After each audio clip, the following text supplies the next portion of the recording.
চলো না যাই বৃন্দাবনে,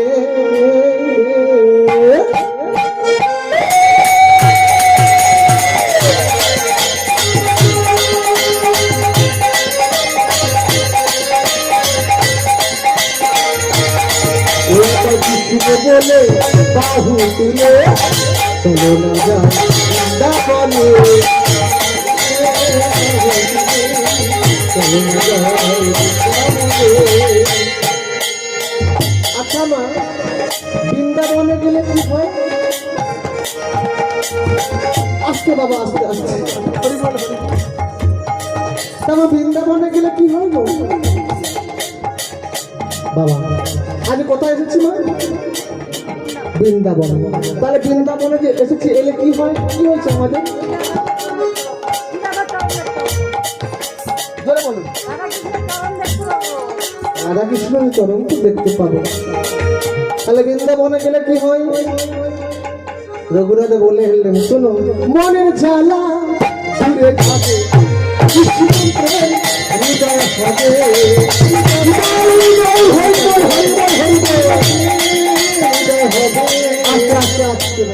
আচ্ছা মা, এটা সত্য কথা? বৃন্দাবনে গেলে মনের জ্বালা দূরে যায়? যায় বাবা? যায়। তাহলে পরীক্ষা করে দেখা যাক।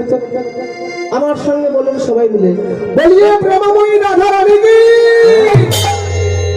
এই যে রাধারানীর নামটা করলাম, আমরা এমন কেউ মায়ের সন্তান নেই যে যার মধ্যে মায়া জ্বালা যন্ত্রণা কিছু নেই।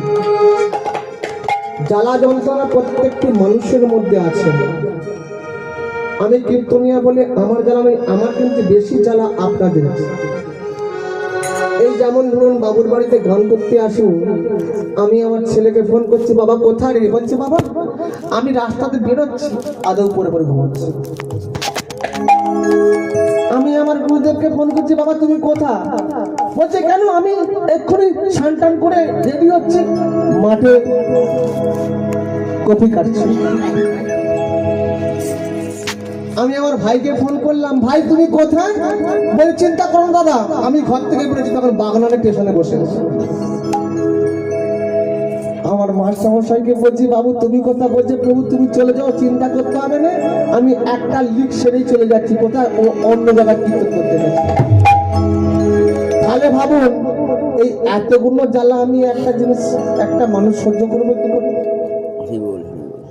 তাহলে জ্বালা যন্ত্রণা নেই এমন কোনো মানব নেই।